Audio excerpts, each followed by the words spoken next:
So this video has been requested a lot on my streams. So I've finally done it. Here is my controller settings video. Keep in mind, this controller settings will give you the maximum aim assist and also the best movement. Let's start over here on the controller tab. As you can see, my horizontal and my vertical sensitivity is 2.2. That translates to roughly 1111 if you convert it to the old scale set. I'll put the scale on the screen now. Take a screenshot so that you can know what your sensitivity translates to. And you can see everything is either default or off until this point. Keep in mind, if you don't have a controller that has click triggers, I would suggest turning this on. I'm fortunate because my controller does have click triggers, so it's instant. I don't need to push the button fully in until it registers. Be sure to leave your controller vibration off, also your trigger effect. Okay, let's go to dead zone. With the dead zone set to the maximum value of what your controller picks up even when you're not touching it, this should eliminate all of your stick drift. Okay, that's the controller tab done. Now let's go to aiming. So the first option that you got here is the sensitivity multiplier. Everything should be set to default, which is 1. The only thing that you should change is the ADS sensitivity multiplier. You can see mine is set to 0.7. The reason mine is so low is because my normal sense is high. It's quite high. The higher your sense, the lower the ADS sensitivity multiplier must be. Because whatever this value is, it times it by what your normal sense is. I don't know if that makes sense. So when your ADS, that will be what the sense is. Normal sensitivity times this one, that will be what your ADS sense will be. You should try different senses and then feel for yourself which one works for you, because there's no perfect sense. It's different for each user. Okay, once we're done by the sensitivity multiplier, go to the aiming advanced settings. Everything should be default. ADS transition timing should be instant. Third person, you shouldn't worry too much about that because we don't play a lot in third person, but it should be on assist.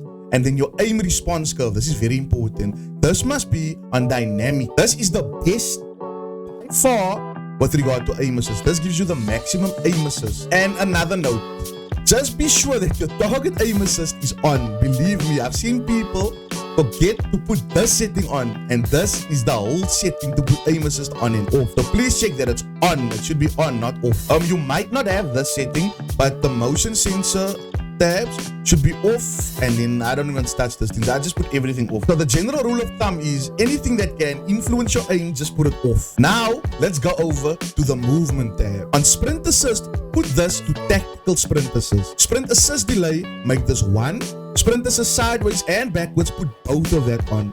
So this will make that you can slide and slide cancel in all of the directions. That will basically make you a movement demon. Make sure that the sprint delay is on 1 and not 0. There's a problem when you put it on 0. There's still a delay, but just put it on 1 and it should relieve that problem. So mantle assist should be off. You don't want to be mantling stuff by accident while you're in a gunfight. I hate that. Crouch assist off. Corner slice, I put this off, but it doesn't affect your aim, so you can either leave it off or on. Personally, I don't like it. Movement behaviors, the slide and dive behavior, make sure this is on hybrid. So you don't need to choose between whether you want to slide or whether you want to dolphin dive. Now with this, you can do both. So in order for you to dolphin dive, all you have to do is hold your sprint in. In my case, that's L3. So if I click my stick in and I slide, I'll basically dolphin dive. Sprint restore, leave this on. Slide maintain sprint, leave this on. Parachute automatic behavior, I will put this to free fall if you're not prone to breaking your legs. Mantle cancels reload, I'll definitely put this off. Okay, let's go over to the movement advanced settings. Sprint tactical sprint behavior, put it on toggle. Auto move forward, put it off if you're not on KBM. Auto door peek, I like this off. I don't just want to open doors. If I want a door closed, I want it closed. Grounded mantle, it's off. Tactical sprint activation, single tap. This will be the quickest way for you to start sprinting. And then plunging underwater trigger and then sprinting door bash must be on, especially for all those campers in the buildings and you want to gate crash their party. Okay, and finally, let's go to the combat tag. This is what you prefer. There's no right recipe for it, but I'll just go through my settings and you can test it out for yourself and feel it out, and then you can decide what you want. Aim down sight always has to be hold, it mustn't be on toggle. The weapon mount activate, I don't think anyone mounts, but mine is on ADS plus melee. And then dedicated melee weapon application. I just hold my stick in. I hold the melee button in, which is my R3. And then body shield and that. I just put it on prioritize finishing move. I don't body shield a lot. And then this is important. Armor plate behavior. Make sure that this is to apply all. You don't want to be putting single plates in every time. They're gonna beam you. And in C4 detonation, I don't use C4, but it's all at once. Equipment behavior, it's hold. And in manual fire behavior is press. Let's go over to combat advanced settings. Okay, so here's not a lot of things that's important on this tab.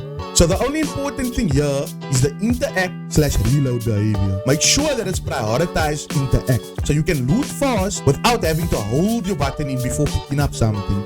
But still, if your gun is empty and there's nothing close to you, it will still reload your gun if you just tap the button. If not, if there's stuff in the vicinity, all you have to do is hold the button and it will reload your gun. And there you go. This is my controller settings video.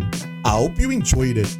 Don't forget to comment down in the comment section if you're going to use those settings or not. And if not, let me know if there's better settings that you can use on Warzone. Don't forget to like and subscribe, and I'll catch you in the next one. I hope these controller settings makes you the demon that you want to be. Peace.